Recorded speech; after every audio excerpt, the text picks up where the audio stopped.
Hello and welcome to Luisa TV. The theme for this week is dragons or dragon energy or the spirit of the dragon. And I have recently spoken to you about my upcoming travels and my future memories. And this is all part of my future memories. I haven't spoken about this before, but one of the reasons for my journey is to in some way heal the earth or realign the earth in specific geographical locations in Europe. This is so exciting. Aside from my own personal agenda, I am ready. It's taken a while for the energies to align, but I kind of feel that this is the case. I even felt weird talking about dragon energy, and I know this is Passion Harvest and we can talk about anything on Passion Harvest, but this encounter with the spirit of the dragon or the dragon energy was absolutely real. It was hyper real, more real than me talking to you now, my current present reality that I perceive in this game of life that we call the game of consciousness. These other dimensions, these non-physical dimensions are all very real. And in these dimensions, we obviously have no physical body. There is no space and time. So we move with our consciousness. We move with our thought. We perceive with our inner senses. We telepathically communicate with our heart. So aside from all the incredible dimensions of the non-physical, the earth in itself, which is a living, breathing organism, has its own many dimensions, and some of them are the realm or the dimensions of metal, the crystalline grids, the dimensions of the elementals, and the dragons being the highest level of these elementals. Then there's the plant kingdom. And we can transport ourselves there through intention. And I encourage you to spend more time in the majesty of nature, the beauty of nature, and be more open and childlike, and remember to play a little bit more. And this is how we can tap into these realms. So dragons are amazing. I've had several encounters with a dragon. I'll share the first one that happened to me, which was the most incredibly spiritually transformative experience. Dragons could be called the angels of the earth. What's so remarkable about them, they can use their fire to transmute fear into love, illusion into clarity, particularly so relevant at this point in time, which we are living. Dragons will aid and abide by us, and always willing to co-create with us to help humanity and help the planet at this time. Major changes are happening at this time, and this is a wonderful time to be alive. So another main job of the dragon is to work with the ley lines, the energy lines, and these are energetic highways that travel around the earth, that are located and have been mapped on, in many instances, around the earth. They transform and transmute energy, communication, consciousness, and the aim of these energy lines is to allow directional and correctional flow of energy throughout the earth. And in essence, what it does is it raises human consciousness, raises the consciousness of all the beings, all the realms on the planet. So as I said, there's many of these lines, and where the lines intersect could be called vortexes or nodes. They are very high energy points that are centralized and can often be damaged by negativity, by humans. So particularly the roles of the dragons, there are a few of them, and the earth ones live around the dragon lines, the largest and the rarest of the earth energy or ley lines. Their role is to flow the energy, the consciousness of the planet, to transmute, as I said, love into fear, illusion into clarity. And if you can imagine a visual, they breathe their fire. They're the most powerful, magnificent creatures I have ever encountered. So I'll tell you about my experience. This happened about 3 years ago, the first one, and it literally happened instantaneously. I turned off the light and was in my bed and put my head down to go to sleep. I was still very much awake. I certainly wasn't asleep, and instantaneously, my consciousness, from what I know as Luisa, was sucked out of my body. And I felt almost like I was on a roller coaster, free falling backwards, knowing at some point that I would land. And it happened in an instant. And I found myself in a tunnel. It was a dark void. I knew that it was a tunnel, but this is a realm of thought, of feeling. So even though it was a tunnel, there was no edges to define it. It wasn't constricting, it wasn't confining. And I felt in my heart this incredible power in this tunnel.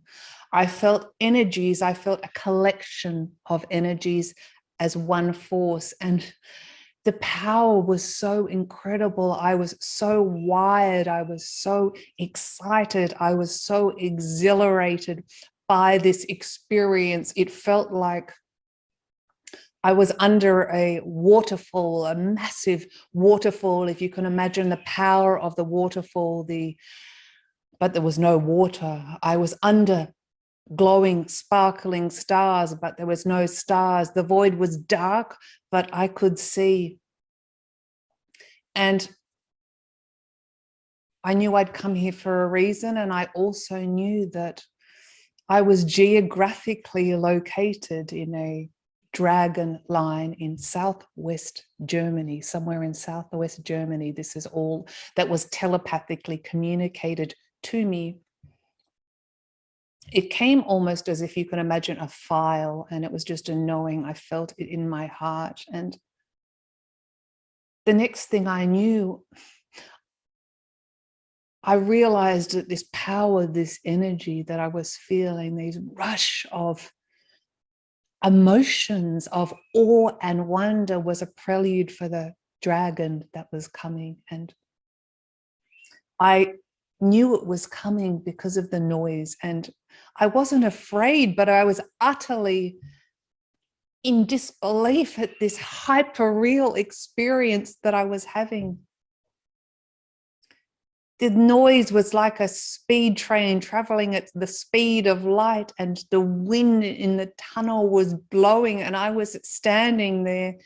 And all of a sudden I saw what could be described as this dragon. It looked like a giant ball of fire rushing towards me, not at all afraid. And it could bilocate. So as it came rushing towards me, it embraced me and it cried.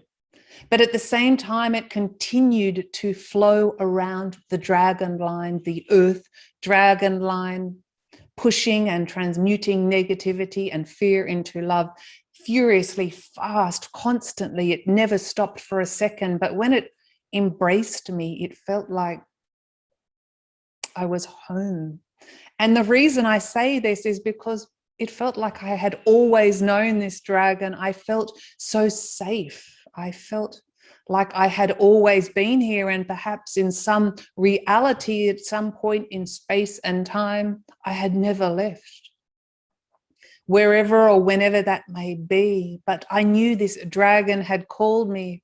I've spoken to experts about this, geobiologist, and certain dragon lines, ley lines, energy resonate with certain frequencies of people. And I can't tell you how real this experience is. I'm not even asking you to believe me or not, because I believe myself and I know that it fundamentally changed my life.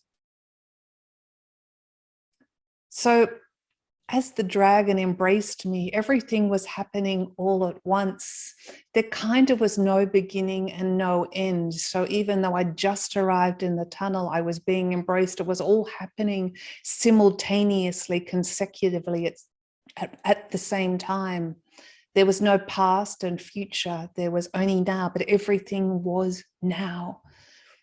And the dragon telepathically communicated me while it was embracing me and moving energy around the dragon line, that I felt such love for this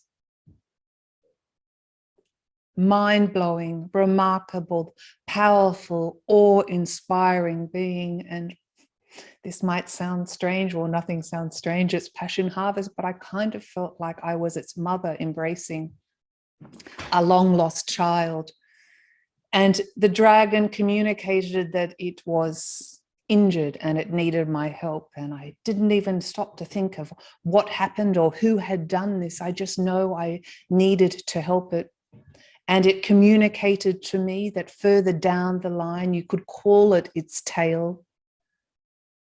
It was damaged, and while it was still constantly in motion, the damage had affected the forceful flow of the energy moving around the tunnel. So I was guided to look behind me at the tunnel towards the dragon's tail. You could describe it as this. And what it looked like was that its skin, if it had skin, it was shredded, it had been cut. I don't know why, and I don't know how. And it was flapping in the wind. You have to understand, this tunnel was like being in front of an aeroplane or behind a plane, in front of the engines, the blowing, the force, the power, this ball of light, the safety, the cocoonness of it, the energetic frequency of it was vibrating so high, and it was so overpowering, and I was buzzing this whole time, and I couldn't believe what I was experiencing, but I was embracing every second, every moment, every thought, every feeling in my heart, in my being, in my soul, in my very, very acute and hyper real consciousness. So I moved my consciousness down the line towards the dragon's tail. I had no idea what to do, but I intuitively knew what to do. And I took a golden thread. This is the realm of thought. And I began to sew the flapping bits of skin, and I sewed and I sewed. I have to tell you, I'm a really bad sewer. I can't even sew a button on a shirt, but I intuitively knew how to do this, and I sewed and I sewed, and I was so proud of the dragon. It didn't complain once. It kept on its task of moving energy, but it held me and embraced me at the same time, like a child would a mother that was putting a plaster on an injured cut. Even though the dragon was perhaps, if you look at it in size, 20 times larger than me, it held on to me and it didn't complain at all. And I knew that it was mended, but it wasn't fully fixed, and there was nothing I could do more to fix it, but the energy was flowing at a much more proficient rate around the dragon energy line. And I knew also, I was told by the dragon, it was telepathically communicated, that I would need to travel to the geographical location in my humanness as Luisa to fully mend the line, and this was required. Again, this experience happened 3 years ago. And the next moment I knew my consciousness was sucked or zapped back into my physical body. I was buzzing.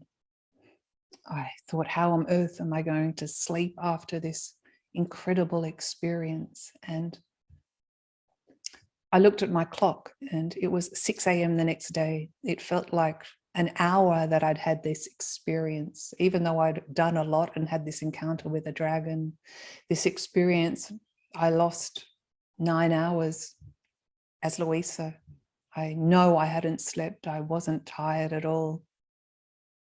And this experience so inspired me and so inspired my passion to find this dragon and help this dragon that I spent the next 6 months on a weekly basis mapping and blowing up maps to discover the exact geographical location of the dragon. Each week I would find a map and locate where it might be. And when I located on the grid, as I got closer and closer, I'd blow up that map and then I'd narrow it down even more.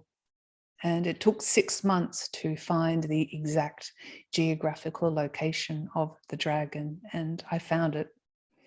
So part of this journey is me traveling to this location. I don't know exactly what I'll be doing, but this is something exciting that I'll share with you. And this goes back to trusting intuition and trusting guidance and trusting yourself. There is so much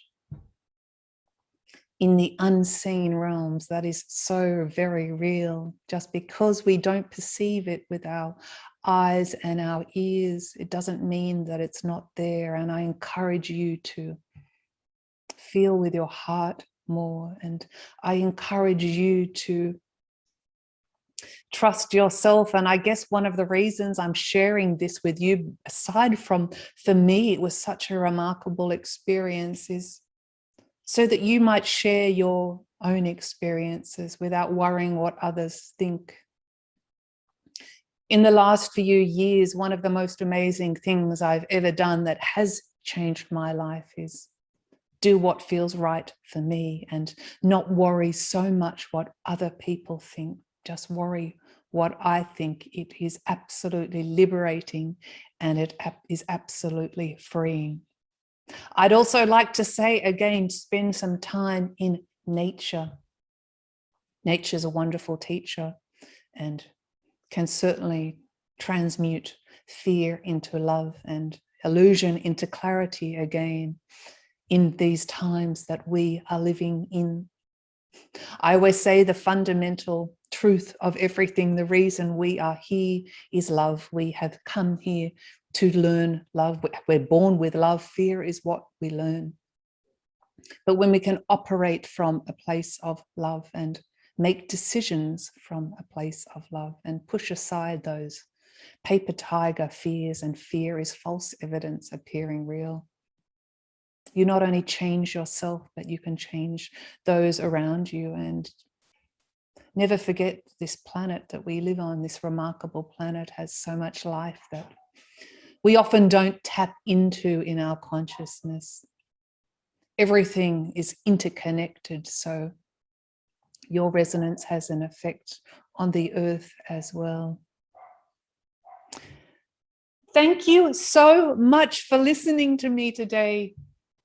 This episode will be uploaded while I am on the airplane to Europe. Woohoo! This is so exciting. I can't wait to share my experiences, upcoming experiences with you and this journey. I feel like in some way the Passion Harvest audience are coming with me in some way and sharing my hopes and fears and loves and joys. And I hope I can help you in some way with your own personal experiences. I always think that what's required for Luisa TV is what the collective consciousness needs. And it is my desire through love and intention to always support and help you.